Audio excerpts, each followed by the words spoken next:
તો આ સાથે જ રાજ્યના વાતાવરણને લઈને હવામાન નિષ્ણાતોનું અનુમાન પણ સામે આવી રહ્યું છે। હવામાન નિષ્ણાત અંબાલાલ પટેલે વ્યક્ત કર્યું છે અનુમાન।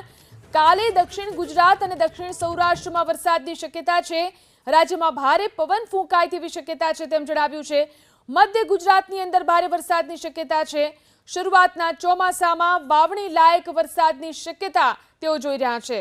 12મી જૂન સુધીમાં દક્ષિણ ગુજરાતની અંદર વરસાદની શક્યતા છે તો 15મી જૂન સુધીમાં દક્ષિણ ગુજરાત અને દક્ષિણ સૌરાષ્ટ્રમાં સારો વરસાદ થઈ શકે છે। તો 22મી થી 28મી જૂન સુધી સારા વરસાદની શક્યતા છે તેવું જણાવ્યું છે હવામાન નિષ્ણાત અંબાલાલ પટેલે।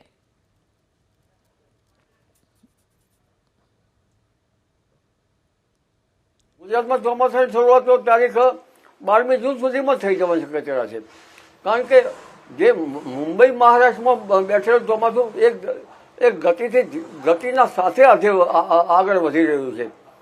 સામાન્ય રીતે 12 તારીખનું બેઠેલું ચોમાસામાં સપ્તાહમાં લાગતું હોય છે આવવાનું ગુજરાતમાં, તેના પહેલાં આવી પહોંચે। એ રીતે તારીખ 12 સુધીમાં તો દક્ષિણ ગુજરાતના ઘણા ભાગોને આવરી લે છે, દક્ષિણ સૌરાષ્ટ્રના ભાગોને આવરી લે છે, મધ્ય ગુજરાતના કેટલાક ભાગોમાં આવરી લે છે, પરંતુ 15 જૂન સુધીમાં તો દક્ષિણ ગુજરાત અને દક્ષિણ સૌરાષ્ટ્રના ભાગોમાં વાવણી લાયક વરસાદ કરી કેટલાક ભાગોને જે જળ તરબોળ કરી નાખશે। કોઈ ભાગમાં અતિભારે વરસાદ થશે, કોઈ ભાગમાં 3 ઇંચ કે તેથી વધારે વરસાદ થવાની શક્યતા છે।